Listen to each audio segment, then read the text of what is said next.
Legend of Korra is a nice series. While it falls short compared to the original Avatar The Last Airbender series, Korra still outclasses most cartoons on TV these days.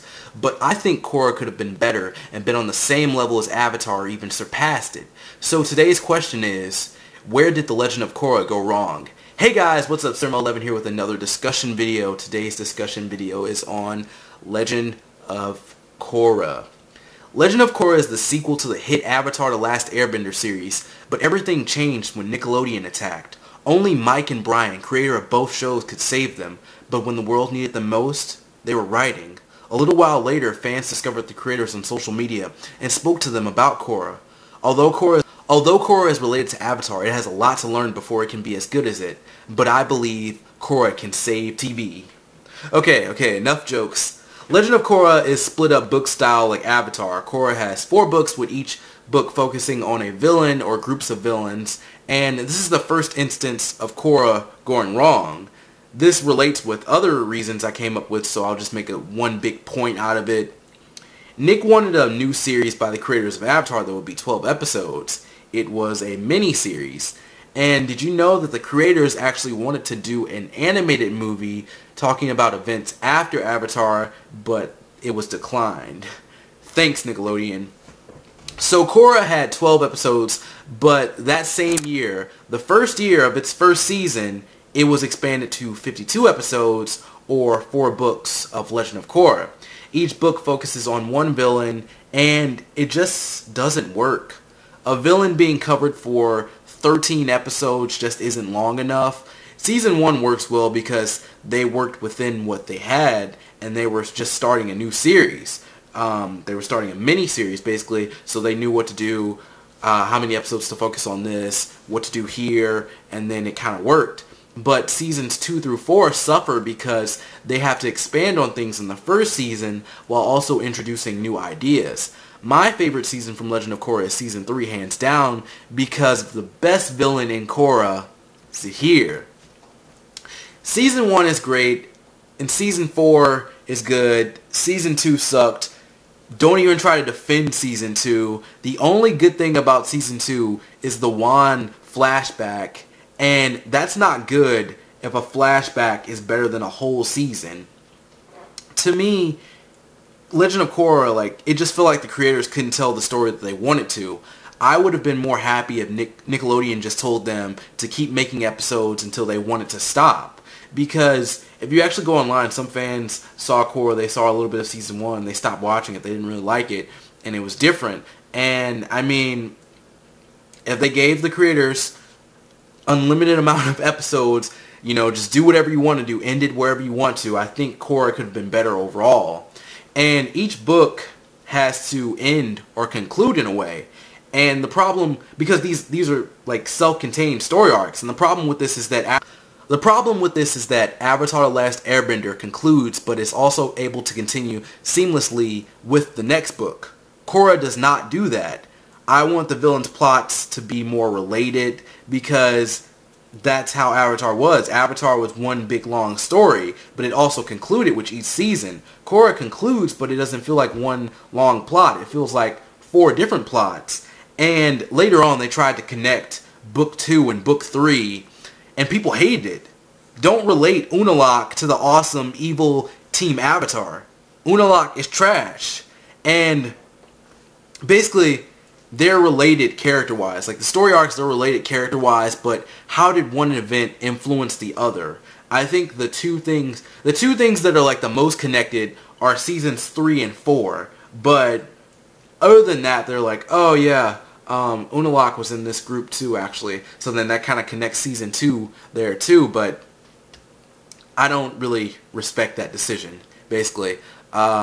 See, Book 3 and Book 4 being connected make a little more sense, but it's just it doesn't work like Avatar. And a lot of people wanted Avatar. They wanted to do something different, so it's like there's conflict between the fans and the creators, but overall I think the fans are right on this one. A central plot would have been better for Korra.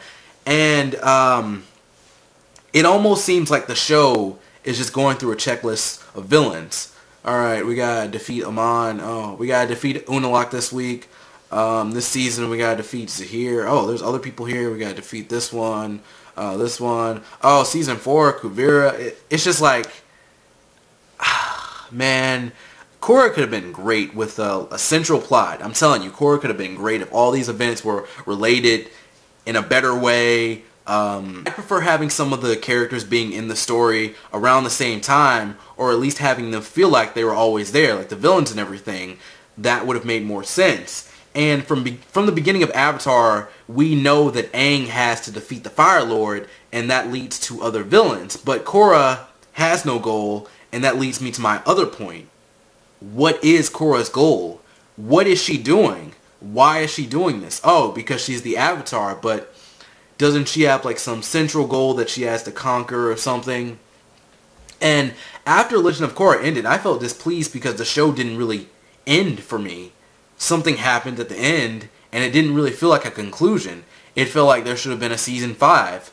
Plus, some characters were covered less because of what happened in the season or whatever. And the show was just different from the way it started. You know, they're not always going on adventures and everything, so we saw some characters less. And I think that also comes with the fact that this was a miniseries in the beginning. Of course, there was more they could have done, but they finished what they needed to do. They had 12 episodes. They made episodes, they wrote plots for that, and that's what they did.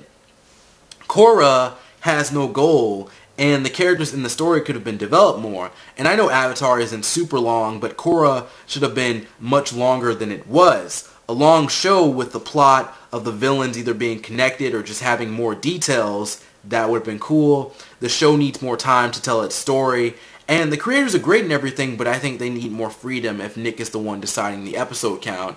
And if the creators are doing the episode numbers, then they kind of just messed up. But they can redeem themselves with another series of Avatar. And shameless plug time, I made a video talking about the fire and earth avatars that I'd like to see in Avatar.